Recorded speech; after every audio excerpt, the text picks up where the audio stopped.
Anormalmente, naquele dia, levanta-se uma grande tempestade e os discípulos remam várias horas e não saem do meio do mar. O mar da Galileia tinha cerca de 13 quilômetros de largura e a Bíblia vai dizer que ele já estava próximo do meio do mar, ou no meio do mar, no meio do caminho, cerca de 6,5 km, açoitado pelos ventos. Percurso que ele poderia levar 1 hora e meia, no máximo 2 horas, até o outro lado. Apenas no meio do mar ele estava já mais de 6 horas. Jesus sobe ao monte para orar, e aí, de repente, a quarta vigília, próximo às 3 horas da manhã. Observe que ele sai de tarde, no final da tarde, e 3 horas da manhã quase, eles ainda estavam no meio do mar remando, porque não conseguia sair daquele lugar. Mas a quarta vigília, o próximo à quarta vigília, Jesus chega andando pelo cima do mar, e eles, por ter uma concepção de superstição, pensam que é um fantasma. E aí Pedro vai pedir para sair, para ir andar, se for realmente ele, e ele vai dizer: venha, Pedro. Só que Pedro vai e começa a afundar. Podemos aprender algumas coisas nessa passagem aqui, irmãos, e usando a palavra barco como uma palavra semântica, podemos dizer que o barco pode ser a nossa casa. Às vezes a gente está em uma situação tão difícil, a luta vem, sobrevivente não consegue resolver de forma nenhuma aquela situação, e muitas pessoas resolvem sair do barco.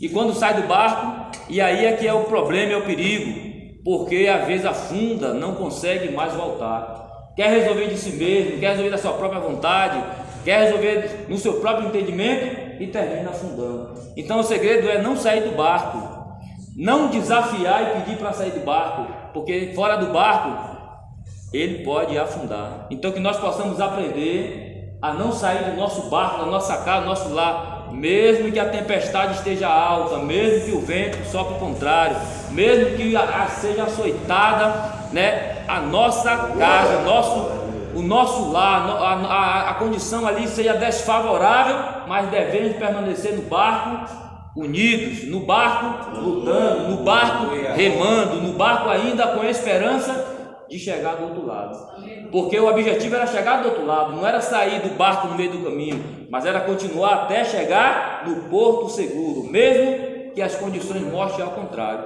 Podemos aprender também aqui que o barco pode significar a igreja. Jesus multiplicou o pão, alimentou a multidão, e seus discípulos foram despedidos para ir para o outro lado. Nós estamos na igreja hoje, pregando o evangelho. Jesus tem multiplicado o seu pão, que é a sua própria carne, que é a sua palavra também, multiplicou sobre a terra, multiplicou discípulos, e agora estamos na igreja, que pode ser simbolizado o barco. Só que muitas das vezes, e até mesmo a igreja por muitos períodos foi açoitada, por muitos períodos foi tentada a ser virada, foi tentada a ser aparar, e nós, como estamos hoje aqui nesse século 21, também temos os açoites que vêm sobre a igreja. A igreja pode ser também individual, pode ser você, e vem açoitando com vontade para querer nos derrubar. A igreja também, como o corpo de Cristo, está sendo açoitada, está sendo rebatida de todos os lados. Vem vendaval, vem mar alto, vem tempestade, porque o inimigo se levanta a cada dia para querer parar a igreja. Mas nós podemos observar o que? Que nós não devemos sair do barco. Tem pessoas que saem do barco para querer encontrar Jesus no meio do mar, no meio das lutas, no meio do mundo. Tem pessoas que saem do barco para encontrar Jesus em outro barco. Só que aí que está o perigo, até chegar no outro barco, possivelmente ele poderá afundar-se. Não podemos sair do nosso barco que estamos para pensar em ir para outro barco. O lugar de segurança é o barco que estamos navegando. O lugar de segurança é a presença de Deus aonde nós estamos.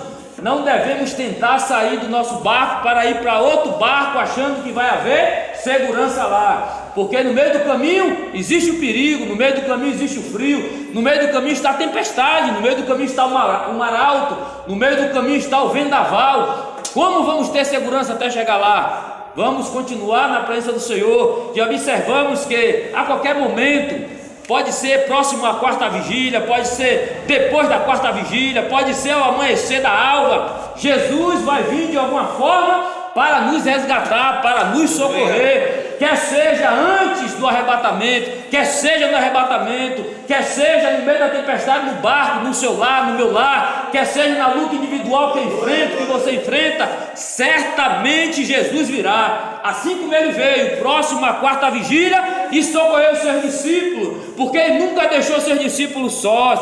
Era propósito dele mandar os discípulos na frente, para que ele pudesse ter experiências, aleluia, e pudesse usar tudo aquilo que o Senhor os ensinara. Mas eles não souberam naquele momento, falta de experiência, eles ainda estavam em desenvolvimento espiritual, e não usou isso, aleluia, para passar naquela tempestade. Então Jesus já sabia que iria acontecer, e Jesus veio ao encontro dele para dar vitória. Jesus não perdeu o controle daquele barco, não perdeu o controle dos discípulos, não perdeu o controle da situação, não. Ele está no controle. Nós podemos dizer que ele está, ele ainda não está, não, ele está, porque ele sempre estará no controle da situação. Quer seja o que aconteça, ele sempre estará no controle do teu barco, da tua casa, da tua vida, aleluia, se assim você entregar a sua vida a Ele. Oh, aleluia, louvado seja Deus. Se tudo eu entregar a Ele, se eu me derramar no altar, aleluia, se eu trazer tudo à sua presença, certamente Ele continuará cuidando de mim. Oh, aleluia, quando tudo estiveres na presença do Senhor, quando tudo estiver no altar do Senhor, aleluia, quando tudo estiver na tua presença, na tua vontade, Ele continuará, Ele estará no controle da minha vida, da sua vida. Agora lembre-se, precisamos renunciar a este mundo, precisamos renunciar à nossa própria vontade. Vamos negar a nós mesmos a cada dia, vamos tomar a nossa cruz e vamos seguir. Ainda que alguém que esteja no barco junto com a gente queira sair do barco, queira tomar decisões precipitadas, vamos continuar no barco, vamos continuar marchando em direção ao nosso alvo, Cristo, a eternidade, os céus. Vamos resistir ao diabo a cada dia, irmãos, que ele vai fugir de nós certamente, diz a palavra do Senhor. Vamos colocar de pé, vamos orar ao Senhor.